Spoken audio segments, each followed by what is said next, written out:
Hamını salamlayıram. Məlumat və analitik xidmət sizinlə əlaqə saxlayır sistem, güruh, markets. Şirkət haqqında ümumi məlumatla başlayaq. Lazım gələrsə videonu dayandıra bilərsiniz. Hər bir şirkət parametrinə daha yaxından baxa bilərsiniz. İndi biz korporasiyanın əsas göstəricilərinə baxacağıq. Lindsay Partners Investments, ticker, VUNP. Bu baxış 26 may 2025-ci il tarixinə olan cari məlumata əsaslanır. Təsnifata görə güruh, markets şirkət Lindsay Partners Investments Ltd alt kateqoriyaya aiddir. Alternative Investments təhlildə 27 şirkət iştirak edir ki, bu da kifayət qədər reprezentativdir. Son qərarları bu videonun sonunda görəcəyik. Şirkətin balı 10 baldan 7 baldır. Alt kateqoriya üzrə orta bal 1,5 baldır. Geniş baxsanız, bütövlükdə birja daxilində. Qeyd edək ki, bütövlükdə bütün fond bazarı üzrə orta xal 1,9 baldır.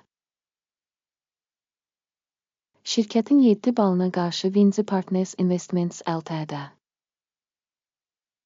Şirkətin səhm qiymətinin hərəkətini müqayisə etmək Lindsay Partners Investments Ltd. Və alt kateqoriyalı şirkətlər. 12 ay ərzində şirkətin səhmlərini görəcəyik. Lindsay Partners Investments Ltd. mənfi 10,3% dinamika göstərib.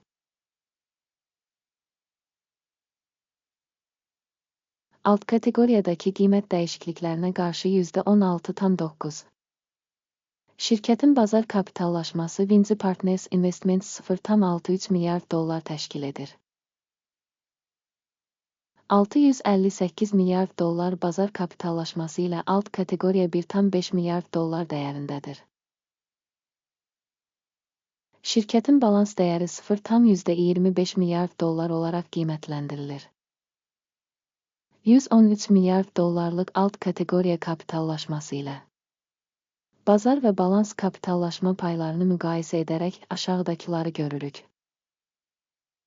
İşğal olunmuş pay Lindsay Partners Investments alt kateqoriyada bazar kapitallaşmasının qiymətləndirilməsi zamanı 0,95% təşkil edir. Balans dəyəri 0,225% təşkil edir. Təşkilatın bazardakı payının və alt kateqoriyanın balans dəyərinin qiymətləndirilməsi, yaxşı, 1 bal. Təhlil edilən şirkətin 0,127 milyard dollar borcu var. Kapitallaşma üzrə maliyyə öhdəlikləri şirkətin kapitalının 50,8%-ni təşkil edir. Şirkətin borc göstəricisi, yaxşı, 1 bal. Şirkətin qiymət-gəlir nisbəti 27,3-dür. Alt kateqoriya üzrə orta göstərici 58,7-dir ki, bu da alt kateqoriya üzrə orta göstəricidən 53% aşağıdır. Alt kateqoriyadakı şirkətlərlə müqayisədə bazar qiymətinin qazanc nisbəti, çox yaxşı, 2 bal. Son 12 ayda mənfəət 23 milyon dollar olub. Növbəti 12 ay üçün gələcək mənfəətin 56 milyon dollar olacağı gözlənilir. Alt kateqoriyadakı şirkətlərlə müqayisədə proqnozlaşdırılan gələcək mənfəət göstəricilərinin qiymətləndirilməsi, yaxşı, 1 bal. Şirkətin dəyərinin gəlirə nisbəti 4,9-dur. Alt kateqoriya üzrə orta göstərici 4,2-dir ki, bu da alt kateqoriya üzrə orta göstəricidən 17% yüksəkdir. Alt kateqoriyadakı şirkətlərin göstəriciləri ilə müqayisədə şirkətin bazar dəyərinin gəlirə nisbətinin qiymətləndirilməsi, keçərli, 0 bal. Son 12 ayda gəlir 130 milyon dollar olub. Növbəti 12 ay ərzində gələcək gəlirlərin 200 milyon dollar olacağı gözlənilir. Proqnozlaşdırılan gələcək gəlir göstəricilərinin alt kateqoriyadakı göstəricilərlə müqayisədə qiymətləndirilməsi, yaxşı, 1 bal. Marjinallıq 17,9%, alt kateqoriyada isə orta hesabla 7,2% təşkil edir.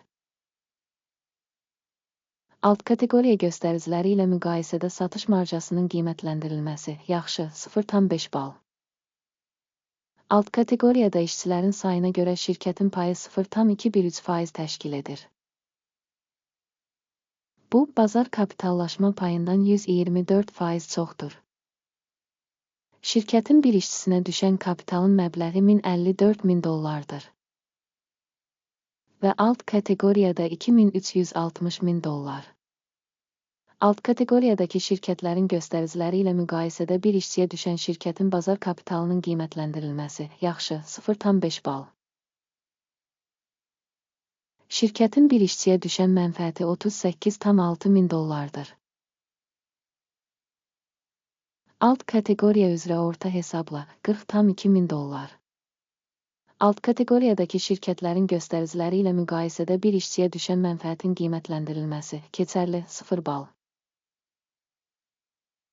Şirkətin hər bir işçiyə düşən gəliri $215,000. Alt kateqoriyada $558.000. Alt kateqoriyadakı göstəricilərlə müqayisədə şirkətin bir işçisinə düşən satış həcminin qiymətləndirilməsi keçərli 0 bal. Qısa müddətli əməliyyatların həcmi 1,2%, alt kateqoriya üzrə orta hesabla 2,6% təşkil edir. Göstərici rayası 14 şirkət üçün %48 səviyyəsini göstərir. Vinci Partners Investments. Alt kateqoriyada isə RSI səviyyəsi 14-50% təşkil edir. Şirkətin səhmlərinin hazırki qiyməti təxminən $9,79. Şirkətin səhmləri üçün konsensus qiymət təxmini təxminən $12,59. Sifariş cədvəlinə baxaq, o hamı üçün əlçatandır. Link bərkidilmiş şərhdədir. Sifariş cədvəlində bu mövsüm yardım sisteminin qəbul etdiyi bütün qərarlar var. Guru, Markets. Sifariş cədvəlinə giriş tamamilə pulsuz və açıqdır. Bağlanmış şərhdə keçid. Qiymətli kağızların təhlilinin nəticələrinə əsasən Vinci Partners Investments. Məlumat və arayış sistemi Guru, Markets qərar qəbul edilir. Səhm üçün $9,78 alış sifarişi açın. Sifariş şirkətin kifayət qədər yüksək qiymətə malik olması səbəbindən açılıb. Şirkətin qiymətləndirilməsi qiymətləndirmə modelindən, Akimin indeksindən istifadə etməklə aparılmışdır. Mənfəət götürmək 10,6 səviyyəsində müəyyən edilmişdir. Stop loss 8,96 səviyyəsində müəyyən edilib. Sifarişin mənfəət götürmək və ya zərəri dayandırmaq yolu ilə bağlanmadığı halda, bu halda sifariş 24 iyun 2025-ci il tarixində ticarət sessiyasının sonunda avtomatik olaraq bağlanır. Və ya bu tarixdən əvvəlki son ticarət günündə. Ticker, STIP, satmaq üçün balans sifarişidir. Balanslaşdırma müqaviləsi ilə bağlı video bu kanalda yayımlanacaq və ya artıq yayımlanıb. Sifarişlərdən hər hansı birinin bağlanması halında əsas və ya balanslaşdırma. İkinci sifariş faktiki qiymətə müəyyən edilir. Bu videoya baxdığınız və məlumat və istinad sistemindən istifadə etdiyiniz üçün tamaşaçılara təşəkkür edirik. Guru, Markets.